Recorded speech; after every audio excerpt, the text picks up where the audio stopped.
All right, welcome into another edition of the Ryan and Goodman podcast. I'm Jeff Goodman. He's Bob Ryan. And Bob, neither one of us are in Vegas. We're watching the Summer League. I thought about going, but I got a bunch of stuff coming up with my daughter traveling for her school visits. So I was not going to head to Vegas. And I like the Summer League. I do. You know, for me, it's fun because I get to watch all these kids that I've seen since AAU ball, then in college, now in the Summer League. I just don't put a lot of stock into what happens in the Summer League, Bob. It can be fool's, you got to be careful. It's almost textbook fool's gold sometimes, and there's so many different dynamics. It's an interesting tool, maybe to judge, but don't get carried away, you know. But the idea.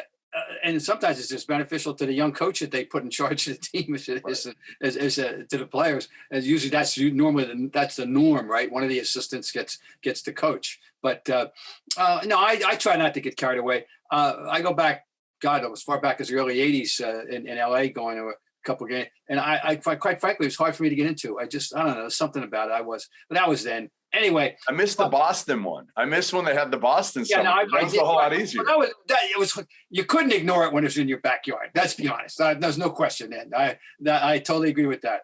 But anyway, it's part of the deal, and you know. But I just think remember the reason that it's at the level it is now is that it's because TV wants to, you know, they want a little programming. You know, that's all. I mean, like anything, you know. Once again, go back to it used to be follow the money. Now it's follow the TV programming. I was there. I did sideline a few years ago I thought it was the Summer League that blew up Summer League, which was Lonzo Ball. Oh, when he was out there, it was crazy. Oh yeah. That's a very specific circumstance. Absolutely. Yeah. It was fun. De'Aaron Fox, Donovan Mitchell were there. Nobody knew how good Donovan was then. You know, now, so I've had a chance to watch some of these guys, the young guys that I've seen again. A bunch of them. I've seen Cade Cunningham play 100 times. So whatever he does, the big question I have with him is really how he fits right now in Detroit with Killian Hayes. You know, they drafted Killian Hayes last year. He's kind of a point guard. Yeah. And you really, to me, the beauty of Cade Cunningham is having the ball in his hands and running things through him. I know a lot of people have said, well, he can play any position you want. You can just plug him in and you can put him at the 3, the 4, the 2. I get all that, Bob. He's best with the ball in his hands. So if Killian Hayes has the ball in his hands, you know, 75% of the time, that means Cade does not. And I think you need to run as much as you can through Cade Cunningham, and ultimately that's going to be the key. He's played well. Has he set the world on fire? No. And again, I think the other beauty of Cade is you're going to look at the box score every game, and it may not tell the whole story of Cade Cunningham. Like, he does a little bit of everything, and his intangibles, to me, Bob, are off the chart. His leadership, his intangibles are something that, again, will not be measured by any numbers in the box score. Well, I'm glad to hear you say that, because, I mean, it just reminds people there's so much more to the game than there is, and the dynamics and the old five guys, one ball, but also 5 egos, you know, five agenda, you know. I mean, really, it can get very complicated in that regard. Green was in that game, right, last night? Yeah, the first game, or the second game. I can't remember which one, but yes. To what degree do you think people are going to making this a matchup either or, right? It's going to be, because there were people. I mean, I'm just in my research for the draft. There were people that were touting Green as much as, or even more, that said, "No, we might have." People thought they could have been the number one. So I mean, they're going to be paired up, is what I'm going to say. I mean, the big thing with Jalen Green, obviously, is people just didn't know anything about him. You know, right. Well, hey, right? He was in the G League, and frankly, anybody who goes to the G League. The advantage is clear for college over the G League. It's branding, that part of the advantage. You see Cade Cunningham on 15 times. They're promoting him on ESPN, where Jalen Green and Jonathan Kuminga were anonymous coming into this draft by fans, not by NBA people, by fans. Every GM knew Jalen Green. And in fact, I talked to one GM maybe a week before the draft, who was drafting in the lottery, not at 1 or 2. And they said, listen, if it were me, I know there's pressure to take Cade Cunningham because you know what you're going to get with him. But again, Jalen Green's upside is so high. And you watch him, even in the summer league, Bob, he's so electric athletically. And he's got that confidence, that swagger. He shoots it much better than anybody figured. That's the biggest difference. And I think, again, his gear, just that extra gear that he has to be able to explode to the basket. I heard Mike Schmitz, who I love. He's my favorite. If you're going to follow anybody with the draft, you follow ESPN's Mike Schmitz. He sees everybody. He's everywhere. And he had a comment that I kind of scoffed at, but the more I think about it, he said, like, one day Jalen Green could lead the league in scoring. So give me, it reminds me of, can you, is there a comparison? Just, I mean, he's a bigger Donovan Mitchell. Like, he's just, people want to compare him to Zach LaVine. When you mentioned leading scoring, a name flashed into my head, and I can't say that I know any other comparison of the style to make, but Tracy McGrady. Yeah, not quite as long. I'm just throwing it out there. Better shooter, I think could be, and I never thought I'd say that, but he shot like 37, 38% in a small sample size in the G League bubble, but it was really impressive. And he comes out in the summer league and he's making threes. So I think this kid, and I remember talking to him before the G League bubble started, even back I was in Charleston, and we did a Zoom. I did a Zoom with him in mid-December. And I was really impressed with him. I was really impressed. And then I talked to Brian Shaw about him a lot as well. And he was blown away by, the work ethic, everything. And then I was with Jared Jack. Jared Jack was on that G League Ignite team and loves Jalen Green. Absolute. Off the record, on the record, whatever you're talking, like Jared Jack thinks he's going to be a star as well. I'm really curious. I got to check him out, because it's a complete blank slate for me, obviously. I think he'll be rookie of the year because his numbers will be eye popping with a. Now again, Cade will have numbers too in Detroit, but this Houston team, it's so hard to assess a guy on bad teams, right? It's very hard sometimes because you're getting numbers that aren't legitimate a lot of times because you're down 20, 30 points. You're playing against the second unit of the other team.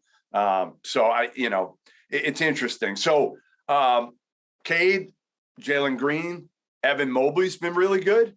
No. He's just solid, Bob. Like Evan Mobley to me is just going to be a guy that I think what you're going to get every night for the most part. Nice. That's very nice. Yeah. I think he's going to be like Chris Bosh. That's what I think he's going to be. Long, skilled, different in some ways. Bosh became a great shooter from the perimeter, but both long. Mobley, I think, can probably put it on the floor better than Bosh, or will be able to. And he's 7 feet. He'll be able to really affect the game defensively. So those are the guys that I'm trying to think who stood out. Who else has been really good? I mean, obviously, for your Boston Celtics, Aaron Nesmith had a really good game. Pritchard's looked good. Those are guys. But Max Strus goes for 32 for the Heat last night. And, again, you've got to temper the expectations because a lot of these guys are playing against other guys that are overseas players. Yes. So, the most interesting thing that I saw, Bob, was on Detroit. You've got Cade Cunningham, the number 1 pick. He's the face of the franchise, everything. And he's playing on the court with Luka Garza. And Luka Garza is just trying to make the Detroit Pistons. And here he was, the best player in college basketball, arguably, for the last 2 years. 2 years. And he's trying to make the team. And here's Cade Cunningham that had a hell of a season last year in college, but he's the future in the franchise. Yeah. Weird. Yeah, it is. Well, Luka is a throwback player to the most part. He can, we've seen him step out a little bit, but it's not his game. No. He's an old-fashioned. I keep going back to the Al Davis, the Al McGuire designation, the aircraft carrier. He's the old-fashioned school. He'll get a job, don't you think? Yes. I mean, he'll get a job. He's lost about 20, 25 pounds, Bob. So he looks much, much better. And obviously he's trying to show he can be a pick and pop, 5-man, like, in the not Al Horford, because Al can defend. Luka's biggest issue is going to be defense. Okay. Yeah. Right. I was going to say Brook Lopez, but that's way down the road. Yeah. And Brook's game changed a lot over the years. Oh, too. You're kidding? No one. He's Exhibit A, the poster child of the five man saying, well, it's a new world. I got to change. I mean, I've addressed that topic 100 times with him. Just all I say is, folks, go look at the numbers. Go look at the FGAs and 3 points the first X years in the league, as opposed to what he is now. And it's like it's a sex change. I mean, it's incredible. So you know what else happened in Vegas? There was a photo that circulated shortly after Jayson Tatum got back from Tokyo and winning his gold medal. Mm-hmm. And the photo was of Jayson Tatum, Jaylen Brown, and a guy from Nike, Mike Mayo is his name. He was in the middle of that photo. I don't know if he's still with Nike or not. And they were in a club. Apparently, it looked like they were in a club in Vegas, right? I mean, Jaylen Brown, a lot of players just go to Vegas now. They're working out. They're going out. They're now watching the Summer League, supporting the young players. So there was a photo that showed up, and everybody sent it to me. And it was one of those gotcha moments that everybody sent it to me and said, look, you're wrong. Because what I had said a few months ago on the air of, I think it was EEI, they asked me about Tatum and Jaylen Brown's relationship. And I said, look, they're not best friends. They're not buddies. They're friendly. They like each other. They're not best friends. They don't hang out really off the court. So everybody sent that picture to me. Look, you're wrong. Look, they hang out off the court. I'm like, I'm not saying they never hang out off the court. I'm saying, like, first of all, that's not Jayson Tatum's personality anyway. He's got a kid. He's not going out. First of all, he's got a family responsibility, and we know that he's bonded with that young man. Right. That's not him. That's not Jayson Tatum. Not to say he doesn't go out occasionally. He does, but he's not going to be a fixture on the Vegas nightclub scene or in Boston going out to clubs. So I just want to clarify that, number one, that I wasn't saying like these guys don't like each other. I was just saying like they're not boys off the court. They're not like hanging out every night. And there's nothing wrong with that. I was making a point, and I was just really addressing the question.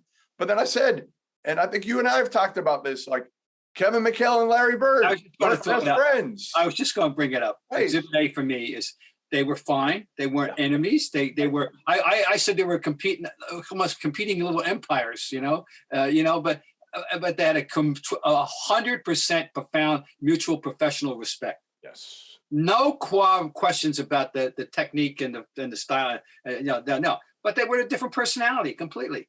But they were professional. They were good, respectful teammates. But they weren't buddy either. No, there's not. But they're. If they see each other now, I think they do a little hug. They're fine. Well, now they're not competitive anymore. No. Like you're looking back on it with a different perspective. So with regard to this and the idea of their relationship, the important thing is the relationship on the court. And that we have all observed that there appeared to be times when they seemed like they weren't, in sync, at times. And we were both all-stars, but, still not. Okay. And I was in conversation with someone involved with the Olympic program that had a very interesting observation for me about where they are. Remember, he's 23 years old. Yeah. It's hard to imagine. He and the other guy's 5? So I don't know if he's 25. He's 23. Going all right. And he said, it's just so typical of young, talented players is that they begin their careers establishing themselves, establishing what's my game.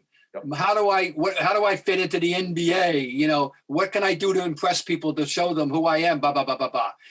Well, and the next stage is once you get comfortable in that is how do I apply this to winning? Right. And they're still young. And now it's 24, the time has come. Brown, 24, turns 25 in October. So the time has come for them they should be there now. And this guy thinks that Tatum is benefited from this association on the team, that watching and listening to Garnett, talk about skill sets, and that the idea the next stage for Tatum is to be more of not a pure facilitator, but a more, I'm aware guy with and you saw some nice passes he made. He's got it in him. He's got it. I've said this forever, Bob. You saw him hitting cutters. Yeah. In the Olympics. Yep. And so he thinks he's going to benefit very much from this. The Celtic fans should be excited. Yeah, I mean, again, I think unfortunately Tatum has been labeled a scorer, and that's kind of what they needed from him so much over the last few years. And now it's that ability to expand your game, right? And he's shown it in spurts. Yeah. But I think you're right. I mean, this Olympic experience hopefully will teach him a little bit more and understand a little bit more. And maybe some of the criticism that came out of last year of them not winning will teach these guys a little bit more of, you know what? Maybe we're okay with where we're at individually right now. We've proven ourselves. We've still got more to go, but we've proven ourselves to whereas now we got to win. Like, we got to work together here and make each other better. And, to me, if they do that, then this team that a lot of people have written off for this season, you still might have, if you've got two of the top 20 players in the NBA, you got a chance. You should have a chance to go, to the Eastern Conference Finals, right? Like, how many? Now, Milwaukee's got three of the top probably 30 players right now in the NBA, right? You would say between Giannis, Middleton, and Holiday. Right. And so you're missing, that's the one thing you're missing with the Celtics right now is you don't have a third guy right now. And I'm not ready to put Dennis Schröder as a third guy. No, I'm not looking. No. All right. So we enter into Dennis Schröder, and interesting offseason, or interesting going back to the moment he declined the offer of the 4 years, $84 million from the Lakers, which was offered right before he had a bad shooting finals. Playoffs, right? Yeah. All right. So, and now he settles for 1 year, 5.9. That's what it's come to, across 3,000 miles away. Interesting to see where his head is and when he shows up. So, but it's an interesting saga. For sure. But does he improve the situation? Yeah, it's a point guard. You have some, and he certainly he can play defense. We know that. But he's fast. He can distribute and push the ball. Like, there's a lot to like out of Dennis Schröder. But there's a reason, Bob. There's a reason he came to the Boston Celtics for the mid-level exception at $5.9 million. And I talked to a bunch of people in the league, a couple that have played with him. And the word that I kept getting, Bob, you're not going to want to hear this. The word that kept popping up is selfish. Oh, boy. That's the word from teammates, from former teammates, and also executives who have been on his teams that he's played for. Is selfish, difficult to work with, immature. So ultimately, Dennis Schröder has an opportunity here to change the narrative and make a lot of money. Yeah, right. There's one X factor, and I think it involves Tatum as well. Yeah. This new coach. Yeah. Now, I'm going to say this. And I'm not being hyperbolic, I'm being truthful. And I always like to say we should always be judicious with the use of the words always and never. Right. Okay. I literally have 50 years of NBA observation, professional observation. I have never, ever seen a circumstance in which a first-year head coach has entered a job with such universal acclamation. Never. That's incredible. Never. Everybody loves this guy, Ime Udoka. All right. I'm not talking about the Celtics. I'm talking about the outside world. And okay, this is wonderful. And by the way, I got a further acclamation for him from another source. All right, fine.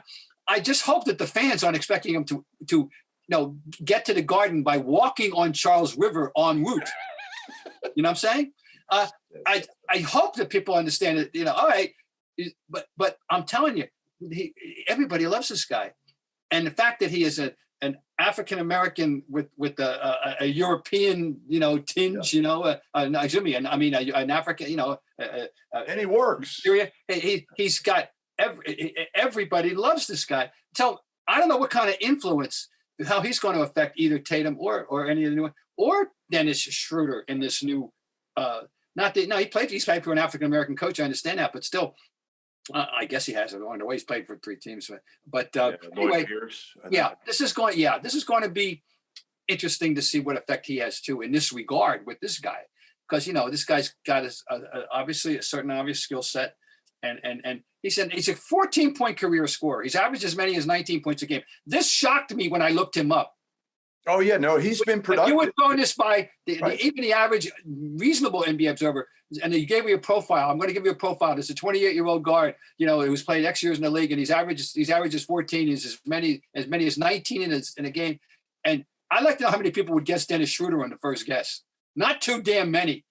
Is he worth the risk? That's the big thing. And ultimately, Bob, here's the deal: is if you're Brad Stevens, you're clearing the deck for next season. So all you're getting are 1-year deals other than Jayson Tatum, Jaylen Brown, Robert Williams, and you have Al Horford's $14.5 million guaranteed salary next year, which you can move. So really, you've got 3 players that right now you're saying we are building around. And other than that, we are going to have as much flexibility as we can next season to go get a Bradley Beal. And if you can get a Bradley Beal, then Brad Stevens has done a hell of a job this offseason. But if you end up next year with the same cast of characters and you're bringing in, a mid-level shooter or, maybe you're getting rid of all these point guards and you're bringing in another point guard, a mediocre middle-of-the-road point guard in the NBA, well, then you failed.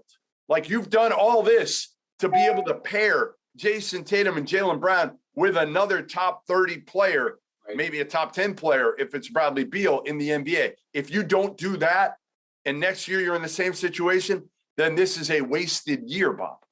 Granted, but the thing is, they're being honest about it. If people are paying attention, if fans are, I got this question even yesterday. I was at a baseball game, got a question from somebody, about are they going to be any better? I said, probably not. Not too much. We don't know. That's not the point. They're being honest about it. They're not lying to you. They're going with 1-year contracts. They're making it clear. We hope we can make a splash next year. Right. And that's it. This year. But you roll the dice. Okay. So whatever happens this year happens. That's why I'm looking at it. Do you worry about the fact that if you're bringing in a team that doesn't do well and they finish 9th, do you get a Tatum, or do you worry about that Tatum or Jaylen Brown are going to say, you know what? We want out? Because salaries don't matter. Contracts don't really matter anymore. If you're a star and you say you want out, you're going to go. Like, you've got the leverage. All right. No, but we're living in a different, right. We're living in a world of 2021, not in 1981 or 51. And you're right. It's that's something to be concerned. Well, guess what? That's why they're paying Brad Stevens now the quote, the big money. Why they pay Danny the big money? They pay him all. You're willing to take this chance to take on the responsibility, and you have to make decisions. You have to make and they're making a organizational decision about how we're going to proceed. They're putting their faith in Brad that it's all going to work out well. And if it doesn't, well, then they can give him the Ziggy as Dr. Jimmy, our boy Dickie V would say. But it's a risk. But you got to take risks. I think you're right, because ultimately, if you go through the same blueprint and you're adding the Evan Fourniers and somebody of that ilk, you might move from 7th last year, with a healthy Evan Fournier and some of the other moves they made. Maybe they can crack the top 4, but they're probably not beating, again, Brooklyn or Milwaukee. Or maybe even some of these other teams that have improved over the last year. Right? Well, the tier, the Atlanta, we call it the Atlanta, New York tier now, and also in the East, I think Chicago is going to be knocking on Indiana, if they're healthy, they're probably better. A lot of teams in the same level. There's no doubt about it, and they right now they're barely in that level. Based on the performance that we saw last year. So, by the way, they picked up. Dunn, what do you think where he's going to fit? I don't know if he'll fit at all. And I like Kris. Again, great defender. Just hasn't been able to establish himself. He's a 4th point guard right now. I don't know how he's on the roster. I know. I was surprised at that, because after all, especially with I mean, you got Smart, you got obviously Schröder, you got Pritchard. There's no room for Kris Dunn on this team, in my opinion. There's no room. I don't think he'll be here when the season starts. I'd be shocked if he's still. It was just a make the deal work kind of acquisition. Okay. Yes, I think that's for the most part. The question will be ultimately, what else can you do to bolster the second unit? Or do you just say the hell with it? Again, this is the year we're going to let these guys back to the summer league, and an individual whose name that you mentioned, and a guy with whom I've been intrigued from the day that they drafted him, and that's Aaron Nesmith. Right. And and it is not inconceivable. Now, what people mark the date, I'm making this statement on the 12th of August in 2021. All right. And this is coffee, folks. This is not, bourbon and branch water.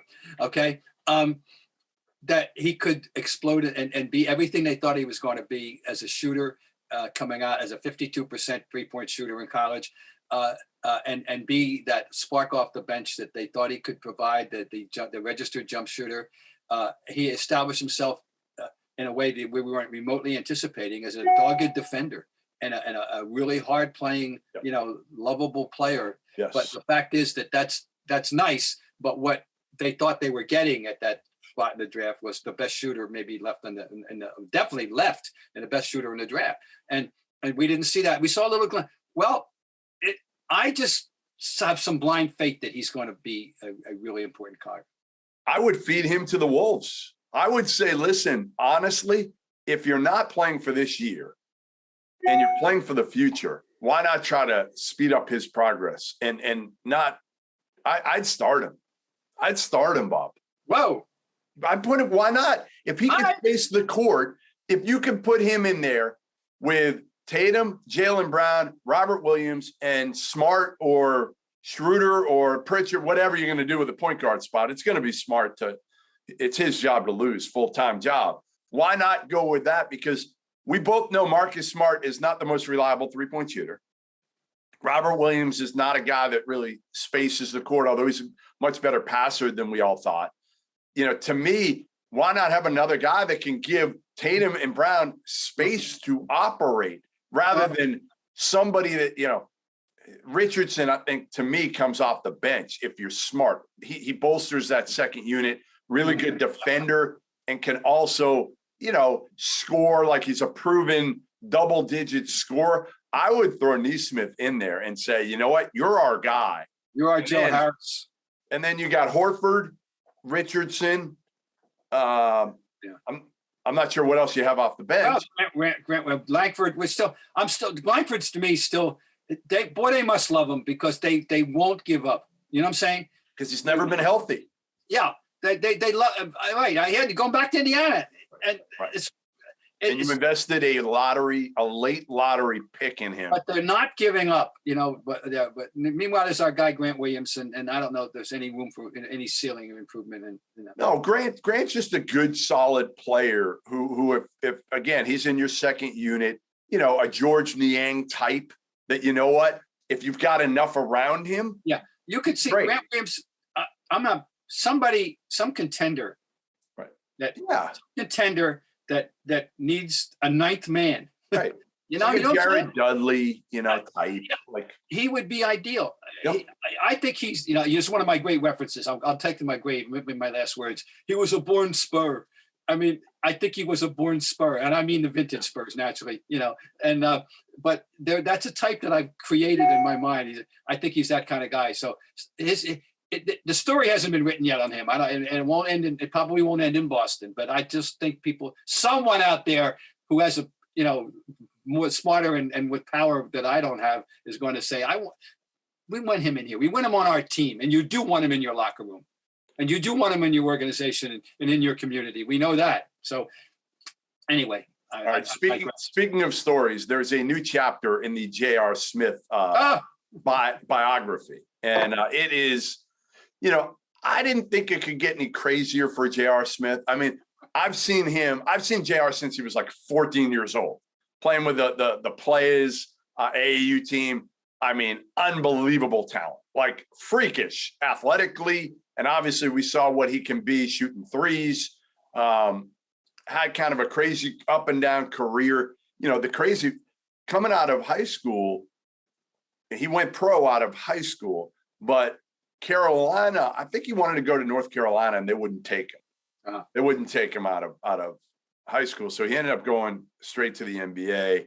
And now the latest with J.R. Smith, and he's been retired for, I don't know, a year or two now, is he has now enrolled at NCA&T, an HBCU school, and he's going to try to make the golf team because you can do that. The NCAA allows you, even though you've been a pro in one sport. That's right. To have eligibility in a second sport, which is, again, for all the crap that the NCAA does wrong, at least they got this one right. Like, let him play. Now. We've all known, you know, we could cite the more prominent examples, Danny Ainge, and of course, what was your summer job? Oh, well, I played for the Blue Jays, you know? Yeah, you know, and then back at BYU beating Notre Dame, you know? I mean, that's what happened. So, anyway, Jay, when I saw it, I became aware of this morning. Yeah. And I'm just howling. I mean, but I don't know, you know, I don't know how someone suggested he won't even make the team. I don't know, but I don't have any idea how good he is, but it's fascinating. I mean, hey, go get it. So it's also nice to know you have you don't have to worry about working for a living. You shouldn't anyway. That's right. I would trust that he had a healthy pay scale over the years. Can I say this, Bob? I just want to see the day. I want to see a photo of J.R. Smith going in a classroom. That's the part I want to see. Because I just can't imagine, maybe I'm crazy here, that J.R. Smith with his $1 million, kid that never wanted to go to college in the first place. Now, maybe it's changed. Maybe his whole perspective's changed. He could. I know. I agree with you. I want to give him the benefit of the doubt that this is a real life, you know, changing, enhancing experience. Yeah, it'd be cool. It'd be a hell of a story. Listen, if he's playing in some golf event, NCAA golf event, come whenever golf starts for if I'm down there covering like a Duke or Carolina game, you're damn well sure I'm going to go to watch J.R. Smith play golf. Any columnist in America would say, "Oh my God, that's a piece of cake." Fun story. Yeah, it's a fun story. I hope it works out for J.R. I've always felt J.R. to me has always been a fun-loving, you know, a little bit out there, but but like you know, well, he's got 2 rings. And he has fun doing it all. I mean, honestly, I've always liked talking to JR. So I hope it works out. It's absolutely crazy story. All right, the last thing, and then we'll get out on this. Luka Donic signs a 5-year, $207 million max deal. There's no surprise there. We knew that was going to happen because you can't ever let him walk if you're Mark Cuban. You're going to pay whatever you can to keep Luka in Dallas, keep him as happy as can possibly be. My question to you, I heard somebody say it the other day that he's the best player in the NBA today. Are you willing to go that far? No, but I will go. I mean, not because I think there's a guy named Durant that I think has to be considered to be the current reigning winner and champion. But, you know, I'm on record. I tweeted something that I regretted because it was a dumb choice of words that in praise in the spring of 20 in the, you know, the bubblicious, time of the day. Yeah. He takes my breath away. I said, I'm a member of the fan club. Yeah. No question. Now he's not as good a 3-point shooter as he thinks he is. Totally. And I know my friend Tim Kalishaw is always reminding everybody on Around the Horn about that fact, you know, but he can make it and he has a penchant for making big ones. Ask the Celtics. Yeah, he's fearless. Okay. So, but what he's a 7 foot, he's almost Larry Bird. He reminds me of more than any now, but not as good a shooter, quite frankly. But he has Bird. He has Larry Bird vision, Larry Bird feel with the game. So that's the highest praise I can bestow on any. When you take him today for this year, if I said to you, you can have, you're going to draft for this year. For this year, are you taking Luka or LeBron? Oh, I'm taking Luka because I want to know. Give me the over under on a number of games you think LeBron will get through without getting hurt. which is no more than 70 maybe at the most. Are you only taking Kevin Durant? Are you only taking Kevin Durant right now? I would still take. I think based on what we just saw, he still has enough left. There's no reason to think defensively too. That's where KD. Yes. That's where we don't talk enough about Luka. Is he's got to get to where he's average defensively. No, that's exactly right. Thank you for me. That was a rather big omission on my part. Yeah. We're talking about offense only here. Because KD was awful in college defensively and really not good coming into the league. But then he became a really, really good defender.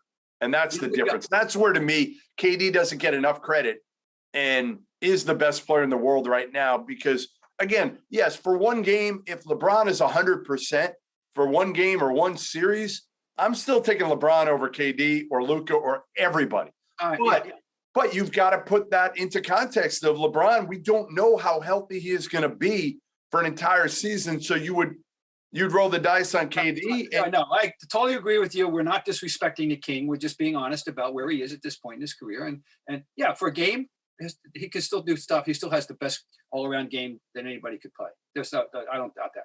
The other guy in the discussion, since you mentioned Luka, is Jokic. I mean, he's a triple-double 7-footer. I mean, but what he's not is somebody that can create his own shot. Right. That's where the difference. KD creates his own shot. LeBron can create his own shot. He's a 5. I mean, he's a 5, a modern 5.